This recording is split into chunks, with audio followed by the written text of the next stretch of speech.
Well, 25 is already off to a bang, and not the good kind. Hey, it's your buddy Mooju's Magic here. This morning we woke to see news articles saying things like a truck plows into a crowd in New Orleans, New Year's Eve. Car plows into a car, this, a truck, this. They plow into a car. Not, hey, a terrorist attack happened in New Orleans because they were really trying to keep it quiet. But then the mayor of New Orleans comes out and she says that it's a terrorist attack, immediately to be corrected by an FBI agent on it. So let's watch that, shall we? Keep in mind, it's minutes apart. First of all, we do know that the city of New Orleans was impacted by a terrorist attack. Patrick said we'll be taking over the investigative lead for this event. This is not a terrorist event. Okay, so which is it, FBI? Is it a terrorist event? Is it not a terrorist event? That's a problem we have here.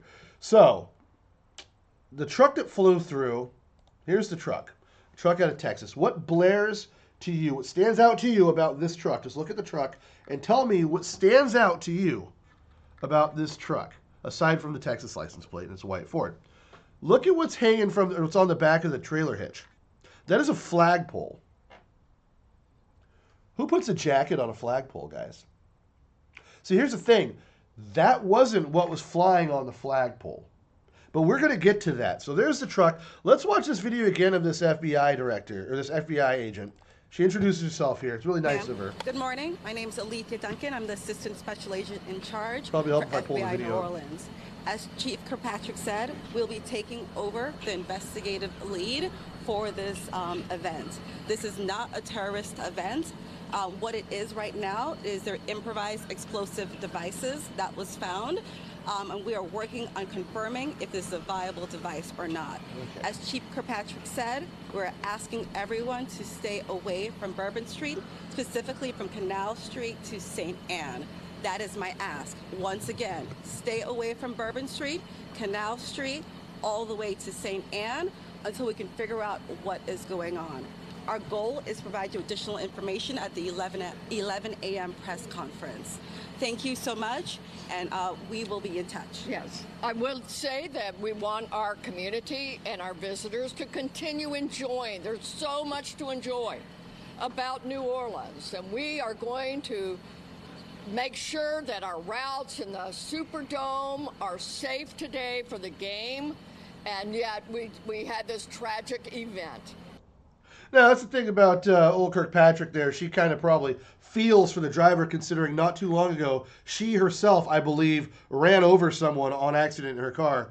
And she also was fired from a previous police chief job, I think in Oakland, but I can't remember exactly where. So, yeah, probably not the person you want on your side in this case. But there's more to it than that. It gets a little more screwy with her and with the FBI. So the FBI has said this is not a terror attack. Again, let's have a look at this truck.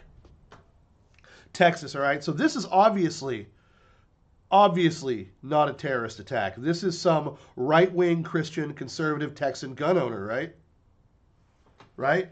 He's probably had a Gadsden flag on the back of that, and that's why they took it down, or probably Old Glory or some other terrible thing like that. That's probably what was on there. Well, the FBI fails to mention how they knew it was a terrorist attack when they lied to you and said it didn't. See, they finally admitted that it was a terrorist attack, and none of that speculation I just made is accurate about it being a white dude or anything like that, because here's the freaking flag.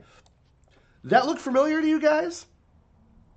Yeah, that's the ISIS flag. That is a terrorist flag. That is not some Christian, white, gun-loving, American-loving guy out of Texas. This is an extremist, a radicalized person who is doing this kind of stuff. That's who runs these flags for ISIS. This isn't something that I would do or any other God-loving, America-loving person, God-fearing, America-loving person, however the statement goes, whatever, gun-loving nut, whatever. This isn't the kind of thing that you and I would fly around, right? So why would they cover this up and not be quick about it? Usually you want to be kind of quick. Well, there's a thing that goes on with the FBI and the news about terror attacks. I don't know if you guys have ever noticed, but it gets kind of funny because, it's like they have a chart. We saw it with the San Bernardino attack a few years back, some years back, where a couple of radicalized Islamic terrorists shot up a Christmas party at their job, a husband and wife, I believe they were. You've seen it multiple times where they just fail to mention the pallor of the person's skin when a terrorist act is involved. When you say terrorist act, it brings into light connotations. Well, Moo, who could it have been that did that? It must have been some actual dude. It's a false flag. It's some white guy. Yeah, no, it's not. It's Shamsuddin Jabbar. So I saw a lot of shit on X and Twitter, whatever you want to call it, that I got mad about because I'm big on trying to at least get to the bottom of things before I jump to conclusions about who a person is. Obviously, with the name Shamsuddin Jabbar, you're going to assume a lot of things. And one of the things that I had heard, one of the very false things that I had heard, one of the very false narratives, if you hear this, clarify this to people, is that Shamsuddin Jabbar came over that morning over the border. And no, he did not. We know terrorists do, in fact, and have been still getting over the southern border into our country. We have cells of terrorists in the United States. Sean Ryan said this shit a little while back. I have been saying this for fucking years, and people aren't listening to anyone because it doesn't fit the bill for the people in power for the last 4 years. Look, it's a problem. The border is a freaking problem.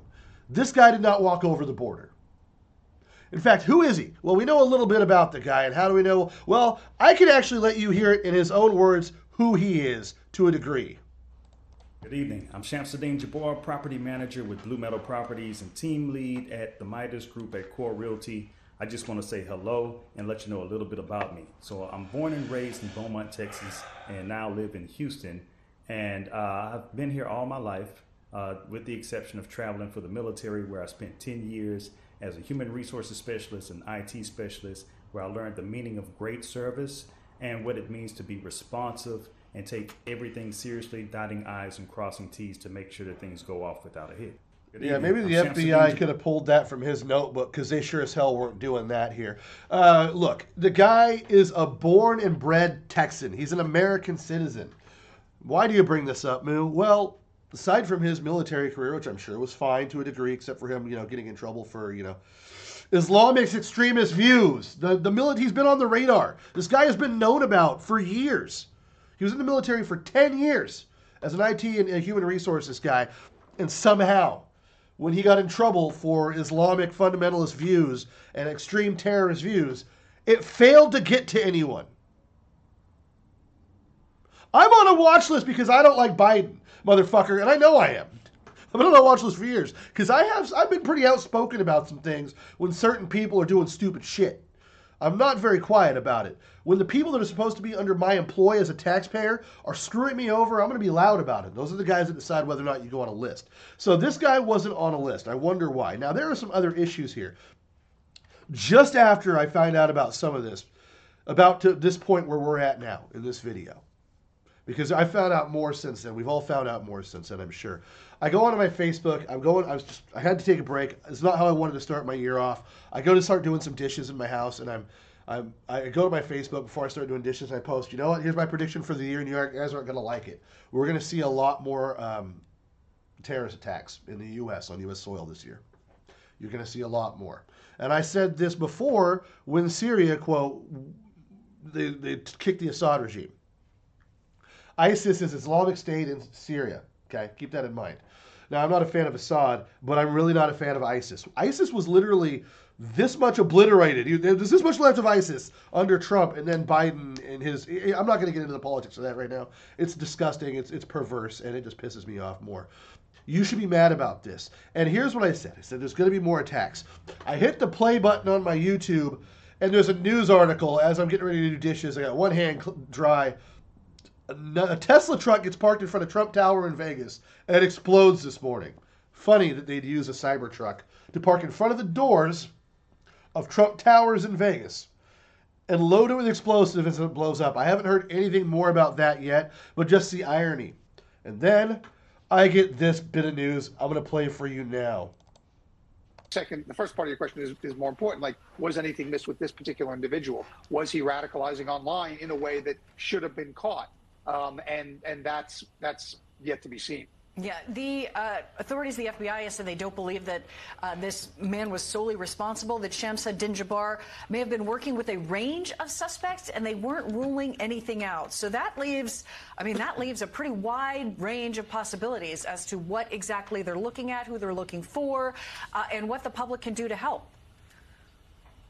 Well, what the public can do to help is upload video to the FBI site, because I'm hearing reporting that they do have some video of other people placing other IEDs in that area, several men and a woman. And so clearly this is a cell, and it's not the type that was mentioned earlier, one guy radicalizing himself online. This guy seems to have been part of a cell of other people involved. And now it turns into something like we had at the Boston Marathon bombing. We have video of people placing the IED in the crowd and then getting away. So now we do have a manhunt, as we did in the Boston Marathon bombing. We're looking for these other people that laid those IEDs in other places in the French Quarter and along Bourbon Street. So I'm sure they're analyzing that video, and hopefully we'll be seeing those images very soon, and we'll kind of maybe hopefully know and identify who we're looking for. But I believe there's at least 3 or 4 other people, if not more, involved in this particular event. That's, there you have it, okay? Now, Senator Kennedy from Louisiana was at a press conference that I saw whilst I was doing dishes. I didn't see this video that I just showed until a little bit later, but the one with Kennedy talked about, he said, there's more people. We're looking for more people. We're going to catch all of them. What's ironic is before I even saw that, I told my wife, like after the first one, they're going to find more people. There's more to this. This guy doesn't act alone. Cells don't act alone. This is a terrorist act. How do you know that? Because I've been around. Because I've noticed things. Kennedy said, we're going to get to the bottom. He shoved the DEI hire FBI chick out of the way to say that. To say that no matter what, we're going to get to the bottom of this. When I get back to Washington, we're going to tear this apart. And if I don't get the results that I want, and I don't find out what I want, basically he said heads are going to roll. Kennedy was on fire about it. I don't know that much about this Kennedy. He's a Kennedy. So I don't know what to tell you. I don't know. I don't even know if he's a Democrat or a Republican. I think the guy sits on the UAP panel, but I can't remember. I'd have to go back and look at those videos that I made of watching the UAP conferences from my other channel. But anyway, so the guy is just straight up. He's not happy about it. He's like, we're not doing this right now. This is. I want to know who these other people were, because he had already been briefed on it before anybody else was getting briefed that there were more people. Now, why, Moo, would people use cells still? Isn't that kind of 90s, early 2000s? Well, yeah, they work. They work. That's why they do it. It's not always just one person radicalizing themselves. You would be surprised how easy it is to coerce someone with a small mind to do something. And they can have a large mind and just too much passion about something the wrong way. It happens. Smart people do really stupid crap. That's why cult followings exist. That's why cult leaders become very rich. That's why Scientology's a thing, for fuck's sake. Now, I said DEI hire. I didn't just say that because the girl's black and she's wearing a nose piercing, which you're not allowed to do as a field agent for the FBI, according to the FBI manual and handbook. Look it up. I'm not making that up. But, you see things like this. Thanks, all our new friends, Swifties, who provided a little extra gear to our folks this weekend. Everything goes with camo. This is the FBI in New Orleans, by the way. But another one is the second one that I want you to focus on. Is holding a diversity agent recruiting event. I want to meet you. Look, guys, another issue we have is with this police chief, or superintendent, or whatever she wants to call herself. She goes back and forth for the FBI and the New Orleans Police Department as a DEI consultant. Let that sink in. I don't want people flying planes just because they're Asian, or just because they're black, or just because they're white, or just because they're a Muslim, or just because they're a Jewish guy, or a Christian, or a Hare Krishna. I don't want that. I want the pilot to fly the plane that is trained and the best person for the job. So we don't have planes coming out of the fucking sky and thousands of people dying. I certainly don't want investigatory bodies who have to get to the bottom of things and solve things before another event happens being fucking DEI hires. Reel this shit in and get it back together, folks. It's time to. We need to gut the FBI and start from scratch, it seems like. Because they have been covering shit from the Trump assassinations. They've been covering shit for fucking ever. The Kennedy assassination, they cover stuff up. They cover things up. You can't trust the FBI anymore. They've lost all credibility in my eyes. It's disgusting. Let's see if they find any more terrorists. That'd be phenomenal. What do you guys think? Let me know in the comments below. Were you in New Orleans? Are you from New Orleans? I hope you had a safe and happy New Year. Hopefully the next video isn't so balderdash. Probably the best way to say it. I'm Mooj's Magic, and I love you in the face. Stay frosty. It's just going to get worse.